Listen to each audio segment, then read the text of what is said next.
Bonjour et bienvenue dans cette nouvelle émission dédiée à la lutte contre le cancer du sein. Après avoir parlé du dépistage, nous allons parler aujourd'hui des traitements locaux régionaux des cancers du sein. Toujours près de moi, Valériane Monniot. Bonjour, vous êtes patiente partenaire diplômée en accompagnement de patients, mais aussi réalisatrice d'un très beau documentaire personnel sur le chemin d'une nouvelle vie. C'est la fin de ce beau titre. Pour nous parler de ces traitements locaux régionaux, Sophie Auriol, bonjour. Enchantée. Vous êtes chirurgienne et Guillaume Lebillon, vous êtes radiothérapeute. Alors déjà, pour qu'on se mette d'accord sur les définitions, pour qu'on comprenne tous, et moi la première, quand on parle d'un traitement locaux régional du cancer du sein, on parle donc d'une chirurgie complétée d'une radiothérapie. C'est ça. On est d'accord. Docteur Auriol, si le cancer est détecté tôt, que la tumeur est petite, est-ce que vous optez pour une ablation du sein afin que la patiente n'ait plus à s'inquiéter?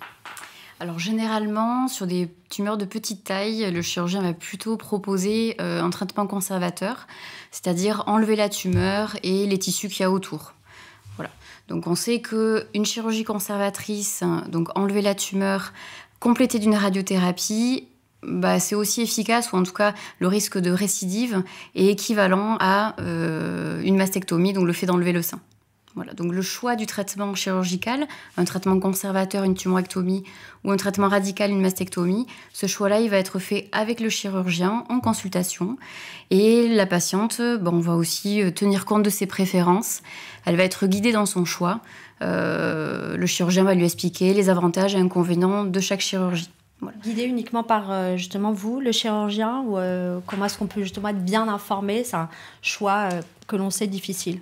C'est un choix très difficile, effectivement. Donc, cette décision-là, elle est faite avec les informations que le chirurgien peut donner.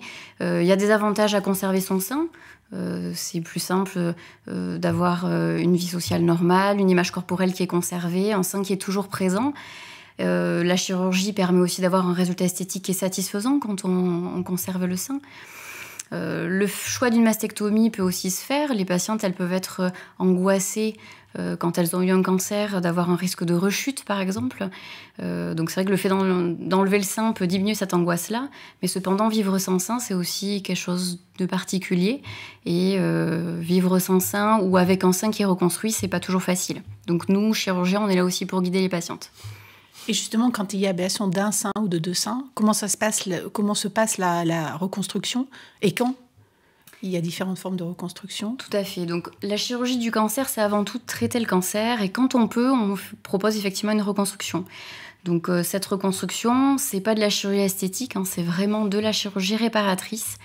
Donc, il y a différents moments où on peut faire cette reconstruction. Si c'est possible, on peut le proposer en immédiat, c'est-à-dire au moment de la mastectomie, pendant la même anesthésie générale, on peut reconstruire le sein. D'accord ? Donc le sein est enlevé et reconstruit immédiatement. Mais il faut savoir que cette chirurgie est un petit peu plus risquée, il y a plus de risques de complications, et ces complications ne doivent pas retarder les traitements du cancer, notamment la radiothérapie ou la chimiothérapie qui peut arriver après chirurgie.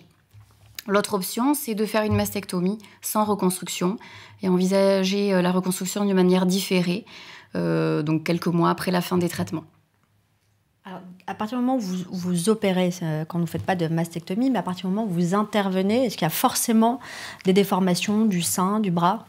Alors effectivement, ça peut arriver. Le travail de chirurgien, c'est aussi d'avoir un résultat esthétique le plus satisfaisant possible. Donc pour ça, on a des techniques qu'on appelle les techniques d'oncoplastie. Donc des techniques qui permettent de faire une chirurgie du cancer qui est efficace et couplée à des techniques de chirurgie plastique, ce qui permet de remodeler le sein et avoir le résultat esthétique le plus satisfaisant possible. Après, c'est pas tout le temps facile de faire ces techniques-là. Ça dépend de beaucoup de choses, de la forme du sein, de la capacité de cicatrisation de la patiente. Est-ce qu'elle fume, par exemple? Le risque de complications est plus important.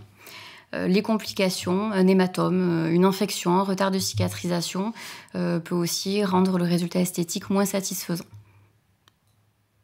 Et du coup, juste après docteur Lebillon, après justement ces opérations, est-ce qu'il y a systématiquement des rayons ou pas forcément? Alors, la radiothérapie mammaire est systématique après une chirurgie partielle du sein, conservatrice. Cette radiothérapie peut varier entre 15 à 33 séances. Ça dépend des caractéristiques tumorales du cancer du sein.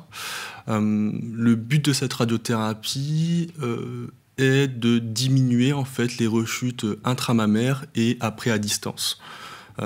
Sachant qu'il y a des études actuellement qui tendent à diminuer ce nombre de séances, on peut, dans certains cas, chez certaines patientes, aller à 5 séances. Donc la patiente, on la traite sur une semaine.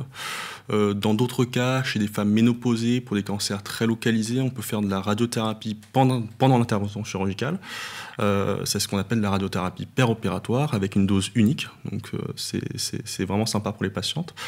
C'est bien parce que il y a moins d'effets, moins de douleur, moins de... C'est moins contraignant pour la patiente, sachant qu'une radiothérapie, c'est un traitement quotidien sur un certain temps.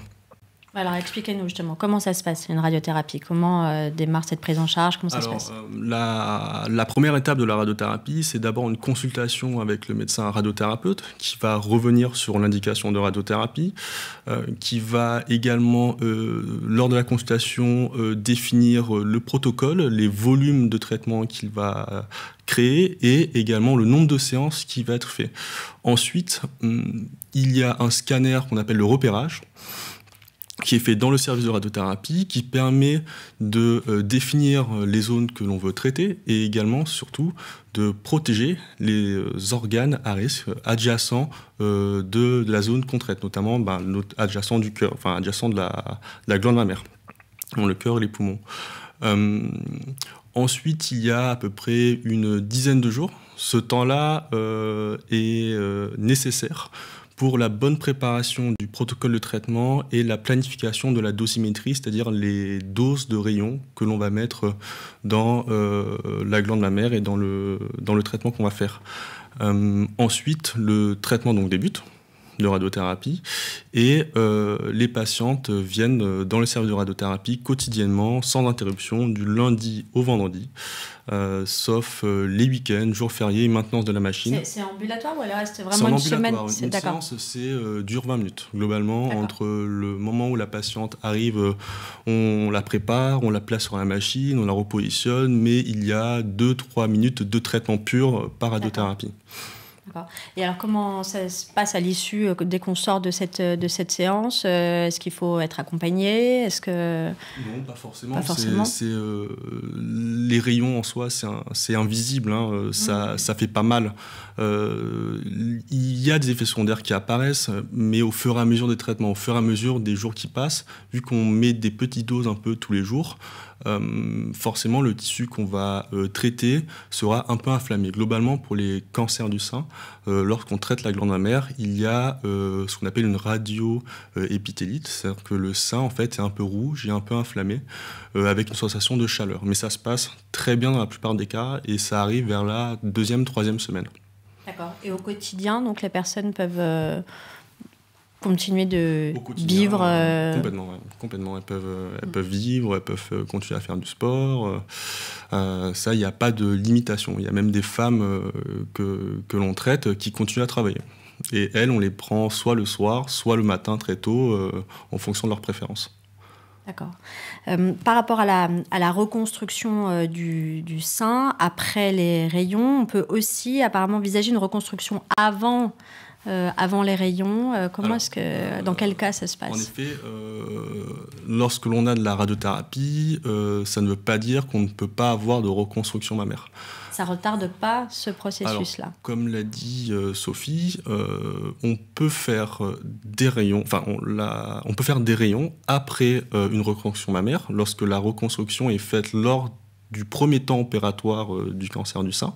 On appelle ça une reconstruction mammaire immédiate, où il peut se faire 6 mois à 1 an après la fin des rayons. D'accord. Et ça, c'est vraiment à définir lors de la consultation avec le chirurgien.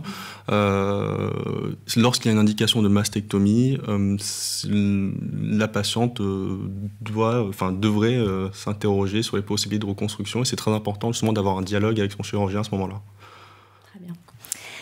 Merci beaucoup d'avoir participé à cette émission pour nous expliquer donc la nature de ces traitements. La semaine prochaine, dans notre nouvelle émission, chère Valériane, nous parlerons de l'après-cancer.